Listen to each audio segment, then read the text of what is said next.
Hello everyone, this is Monika Singh and welcome back to our channel. कैसे हैं आप सभी? आप सभी के एग्ज़ाम्स हो चुके हैं और बीएड सेकेंड ईयर की प्रैक्टिकल डेट्स भी आ चुकी हैं। वेट हो रहा है बीएड फर्स्ट ईयर की प्रैक्टिकल डेट्स का, तो जब भी वो नोटिस आएगा अपलोड कर दिया जाएगा, आपको इन्फॉर्म कर दिया जाएगा। तो आप अपनी प्रैक्टिकल की प्रिपरेशन कर ही रहे होंगे, फाइल्स बन गई हैं तो बहुत अच्छी बात है। यदि कुछ रह गई हैं, कोई हेल्प चाहिए, तो आप जानते हैं प्लेलिस्ट सभी की बनी हुई है, हिंदी में भी और इंग्लिश में भी, बीएड फर्स्ट ईयर भी और बीएड सेकंड ईयर भी, तो वो आप जाकर देख सकते हैं। उसके अलावा भी यदि कोई क्वेरी है, कोई हेल्प चाहिए, तो आप बोल सकते हैं, कमेंट कर सकते हैं, या टेलीग्राम चैनल डिस्कशन ग्रुप है, वहाँ भी आप पूछ सकते हैं। ठीक, यहाँ आज हम इस वीडियो में देखने वाले हैं मैथ का constructivist approach based lesson plan. आप में से एक रिक्वेस्ट आई थी जिसके बेस पर ये इंग्लिश में बनाया गया है, हिंदी में पहले से अवेलेबल है। हालांकि पूरा वो हिंदी भी नहीं है, थोड़ा सा मिक्स है कि जो हेडिंग्स हैं जैसे एबिलिटीज़ टू बी डेवलप्ड, ये वहाँ भी इंग्लिश में ही लिखा हुआ है। ठीक, तो हम यहाँ फिर भी देख लेते हैं। हम 10 लेसन प्लान्स यहाँ देखेंगे। टोटल आपको 15 बनाने होते हैं दोनों ही पेडागोजी सब्जेक्ट्स में, 15 तो 10 यहाँ मिलेंगे, 5 आपको खुद करना पड़ेगा। ठीक है, तो यहाँ हम 3 एक्सपीरियंशियल लर्निंग अप्रोच देखेंगे आज की वीडियो में और 2 देखेंगे कॉन्सेप्ट मैपिंग। बाकी के 5 हम नेक्स्ट वीडियो में देखेंगे। तो सबसे पहले हम एक्सपीरियंशियल लर्निंग अप्रोच देखें तो पहला है जहां आप मेंशन करेंगे सब्जेक्ट, तो मैथ्स है, टॉपिक बताएंगे area of circle, class 8 and duration 40 minute. Abilities to be developed, क्या एबिलिटीज़ डेवलप्ड होंगी? तो divergent thinking, inductive reasoning, convergent thinking and deductive reasoning. Steps होंगे यहाँ 4। तो सबसे पहले हमारा स्टेप्स आता है स्टेप्स ऑफ लेसन प्लानिंग में कॉन्क्रीट एक्सपीरियंस। यहाँ कोई भी मॉडल, कोई भी पिक्चर ऐसे शो किया जाता है स्टूडेंट्स को, जिसके बेसिस पर उनसे क्वेश्चन पुटअप किए जाते हैं। उनसे कहा जाता है कि वो इस मॉडल को या पिक्चर को ऑब्जर्व करें। तो जैसा कि यहाँ बताया गया है, the people teacher presents model of 2 circles in front of the students which are of same radius r. A circle is divided into 16 parts of equal sector and numbers from 1 to 16 are written on the sector respectively. तो आप देखते हैं 2 circle हैं यहाँ, एक circle जिसमें सिर्फ और सिर्फ रेडियस शो की गई है, दूसरा सर्कल जहाँ इस सर्कल को 16 पार्ट्स में डिवाइड कर दिया गया है और इसमें भी जो इसकी रेडियस है वो ये कितनी है, r है। नेक्स्ट हमारा स्टेप आता है ऑब्जर्वेशन एंड रिफ्लेक्शन। जब हमने ये ऑब्जर्व कर लिया, स्टूडेंट्स ने ये ऑब्जर्व कर लिए हैं पिक्चर्स को या मॉडल्स को, तो क्या किया जाएगा कि अरेंज किया गया है यहाँ सभी सेक्टर्स को, एक सेक्टर ऊपर की तरफ और एक नीचे की तरफ, कुछ इस तरीके से कि ये ऐसा रेक्टेंगुलर फॉर्म एक बनाई जाती है। ठीक है, ये आप देख रहे हैं जिसमें जो रेडियस हम देख रहे हैं कितनी है, r है। ठीक है, तो यहाँ से कुछ क्वेश्चंस पुटअप किए जाएंगे। ये कुछ क्वेश्चंस हैं कि what is the radius of the circle, तो स्टूडेंट ने बताया r। उसके बाद the circle is divided into how many sectors, तो स्टूडेंट्स बताएंगे क्योंकि ऑब्जर्व कर रहे हैं, तो आंसर दिया उन्होंने 16 सेक्टर्स।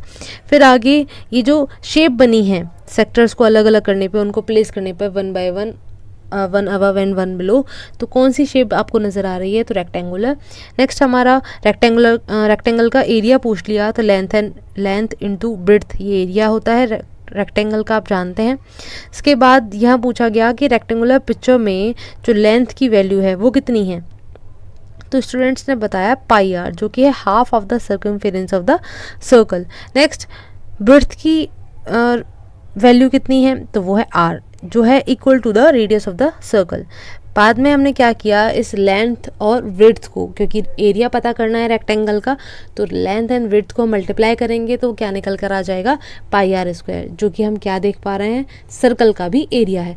ये जो कॉन्सेप्ट निकल के आया, इसी को हम नेक्स्ट स्टेप में जनरलाइज करते हैं या एब्स्ट्रैक्ट कॉन्सेप्ट का फॉर्मेशन करते हैं। तो यहाँ क्या आया, इस तरीके से हम पाते हैं कि the area of the rectangle will be equal to the area of circle because the rectangle is made up of the same number of sectors r as the number of sectors as the circle, therefore the value of area of the circle will be pi r square। यहाँ पे ख़त्म हो गया, हमने बता दिया कि area कितना होता है सर्कल का, यहाँ प्रूव हो चुका है। नेक्स्ट लास्ट स्टेप हमारा होता है इवेल्युएशन का, या कह सकते हैं टेस्टिंग इन न्यू सिचुएशन, कि और भी आपने कुछ जब स्टूडेंट्स ने ऑब्जर्व किया है तो कुछ आप उनसे रिलेटेड घुमा के भी क्वेश्चंस पूछेंगे तो वो उसका आंसर कर पाएंगे। ठीक, तो हमने यहाँ कुछ 2 क्वेश्चंस किए, आप कुछ भी बता सकते हैं, 2 क्वेश्चंस, 3 क्वेश्चंस, या फिल इन द ब्लैंक्स के रूप में, ट्रू फॉल्स के रूप में, जैसा आप चाहें। इवैल्यूएशन ही तो करना है, तो जैसे चाहें वैसा कर सकते हैं। तो पूछा हमने कि डायमीटर क्या होता है सर्कल का, और पूछा है कि सर्कमफेरेंस क्या होती है सर्कल की, तो आंसर यहाँ स्टूडेंट्स कर पाएंगे। नेक्स्ट हमारा है experiential learning approach lesson plan number 2, जिसका टॉपिक है drone a perpendicular on code from centre point, किसके, सर्कल के। ठीक है, तो ये पूरा जो एंट्री है वो एज इट इज़ हो गई जैसे पहले की थी। इसके बाद में नेक्स्ट हमारा क्या आता है, स्टेप शुरू होंगे। तो पहला स्टेप क्या है हमारा, कॉन्क्रीट एक्सपीरियंस। तो यहाँ हमने क्या किया, इस बार हमने 3 सर्कल शो किए हैं, ABC। ठीक है, हर एक में जो आप देखेंगे कोड है AB, फिर सेंटर O से जब एक परपेंडिकुलर डाला जाता है तो वो एक पॉइंट पर आके मिलता है M पर। तो OM ये क्या हो गया, एक परपेंडिकुलर हो गया जो हम डाल रहे हैं किससे, सेट स्क्वायर की हेल्प से यहाँ ड्रॉ कर रहे हैं। ठीक है, तो यहाँ ये हमने कॉन्क्रीट एक्सपीरियंस में इतना बताया बस। आप यहाँ ऑब्जर्व कर ही पा रहे होंगे या स्टूडेंट्स ऑब्जर्व कर पा रहे होंगे कि सर्कल A सबसे बड़ा है, उससे छोटा C सर्कल है और उससे छोटा B सर्कल है।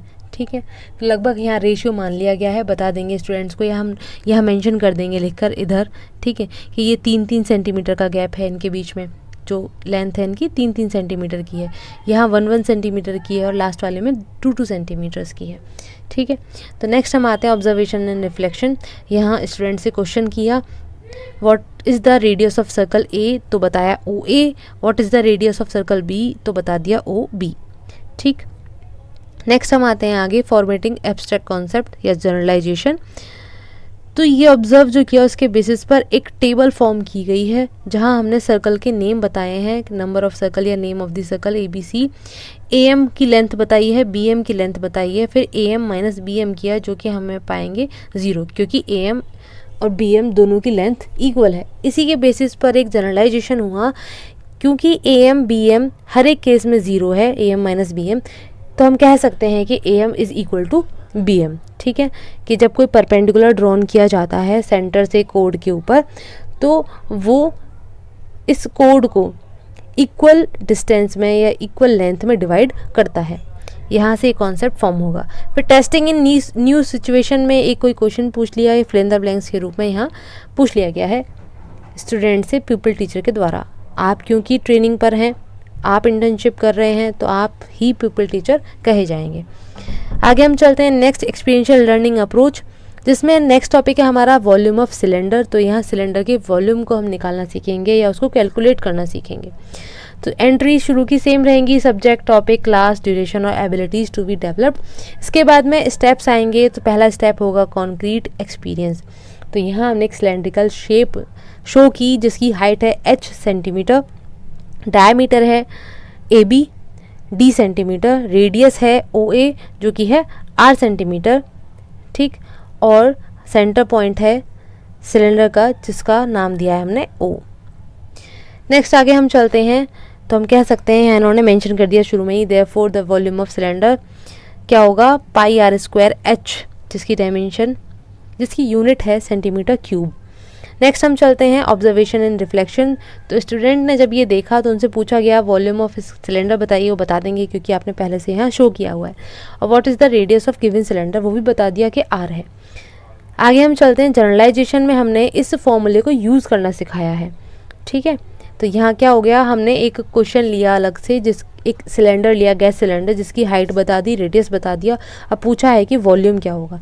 तो क्योंकि फॉर्मूला स्टूडेंट्स को पता है तो हमने फॉर्मूले को यहाँ पुट किया और इसमें वैल्यूज़ को पुट कर दिया, R की और H की, और कैलकुलेट करके बता दिया volume of cylinder 770 centimetre cube होगा। स्टूडेंट्स ने यदि ये सीख लिया है तो अब आप उनको न्यू सिचुएशन में टेस्टिंग कर सकते हैं। अब उनसे कैलकुलेट आप खुद करवाएंगे। तो यहाँ हमने क्वेश्चन बताया, राइट द वैल्यू ऑफ पाई, पाई की वैल्यू पूछी स्टूडेंट से, और दूसरा यहाँ एक न्यूमेरिकल दे दिया है, सिलेंडर का हाइट बता दी और रेडियस बता दी, और कहा क्या पूछिए, बताइए कि सिलेंडर का वॉल्यूम क्या है। यहाँ क्वेश्चन में थोड़ा मिस्टेक हो गई है, आप ये ठीक कर लीजिएगा। यहाँ क्वेश्चन बनेगा, if the radius of cylinder is 4 centimetre and height is 8 centimetre, ये इंटरचेंज हो गई इसकी वैल्यूज़। ठीक है, find the volume of cylinder. Next हम चलते हैं आगे, कॉन्सेप्ट मैपिंग के हम लेसन प्लान देखेंगे। तो यहाँ पहला टॉपिक है क्लासिफिकेशन ऑफ ट्राइंगल्स। तो सब्जेक्ट, क्लास, ड्यूरेशन आप बता देंगे, एबिलिटीज़ टू बी डेवलप्ड आप बता देंगे। इसके बाद में यहाँ क्लासिफिकेशन हम देखेंगे। क्लासिफिकेशन में आप जैसा चाहें वैसा फ्लोर चार्ट के रूप में आप शो कर सकते हैं, ठीक है। तो हमने ये बताया। यहाँ हम देखेंगे क्लासिफिकेशन ऑफ ट्राइंगल्स। पहले 2 पार्ट्स में डिवाइड किया, based on relative lengths of side and based on the internal angles. तो देखिए ये यहाँ क्योंकि बन नहीं पा रहा था वर्ड के अंदर, तो मैंने यहाँ शो नहीं किया है, बट मैं आपको बोल कर बता देती हूँ कि आपको और क्या इसमें ऐड करना है। यहाँ ये जो लाइन आ रही है, यहाँ हम टाइप्स लिखेंगे, है ना। टाइप्स किसके बेस पर? Based on relative length of sides. और इस वाले लाइन पर भी हम टाइप्स लिखेंगे, ठीक है। फिर उसके बाद में इसको हम 3 पार्ट में डिवाइड करेंगे, इक्विलेटरल, आइसोसेलेस एंड स्केलन। इसके यहाँ पर हम लिखेंगे इस ही लाइन के ऊपर आप क्या मेंशन करेंगे? All sides are equal. Isosceles के लिए यहाँ मेंशन करेंगे 2 sides of triangle are equal, and यहाँ मेंशन करेंगे ऑल साइड्स आर अनइक्वल, ठीक है। इसके बाद में इसके आगे आप बढ़ाते हैं इस एरो को या लाइन को। तो इक्विलेटरल के लिए आप एग्जाम्पल देंगे, तो आप इन लाइंस पर सभी के लिए लिखेंगे for example, for example, for example. यहाँ आप इक्विलेटरल ट्राइंगल को शो कर देते हैं, है ना। साइड्स के साथ में आपने शो कर दिया कि इस तरीके से इक्विलेटरल ट्राइंगल दिखेगा। आइसोसेलेस को शो करेंगे, स्केलन को शो करेंगे। इसी प्रकार से जब आप सेकेंड इसके पार्ट में आते हैं, बेस्ड ऑन इंटरनल एंगल्स, तो यहाँ भी आपको ऐसा ही करना है। ये एरो पर आप क्या लिखेंगे? All angles are less than 90 degree. Right के लिए आप लिखेंगे 1 angle is equal to 90 degree, और ऑब्ट्यूज के लिए लिखेंगे 1 angle is greater than 90 degree, ठीक है। इसके बाद यहाँ पर भी same for example, for example, for example show कर देंगे आप एक ट्राइंगल को ही और उसके अंदर के एंगल्स को जो कि 90 डिग्री से कम होंगे। इसके बाद राइट एंगल और उसके बाद आप ऑब्ट्यूज एंगल शो करेंगे, ठीक है। नेक्स्ट लेसन प्लान हमारा कॉन्सेप्ट मैपिंग अप्रोच पर, जिसका टॉपिक है quadrilateral. Subject, class, duration, abilities to be developed हमने बता दिया। इसके बाद हम अपनी कॉन्सेप्ट मैपिंग शुरू करते हैं।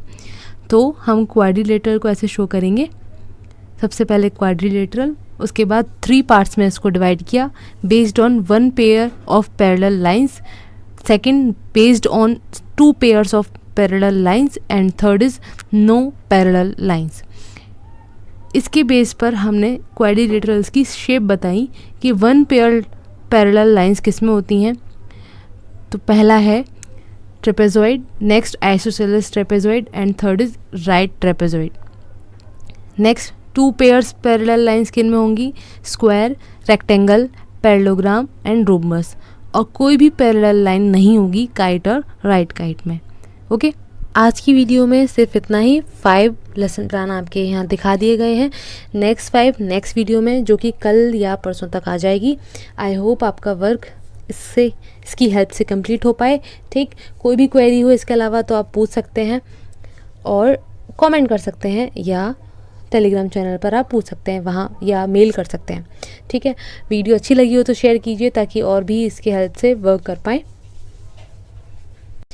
नेक्स्ट वीडियो में मिलते हैं। Thanks for watching.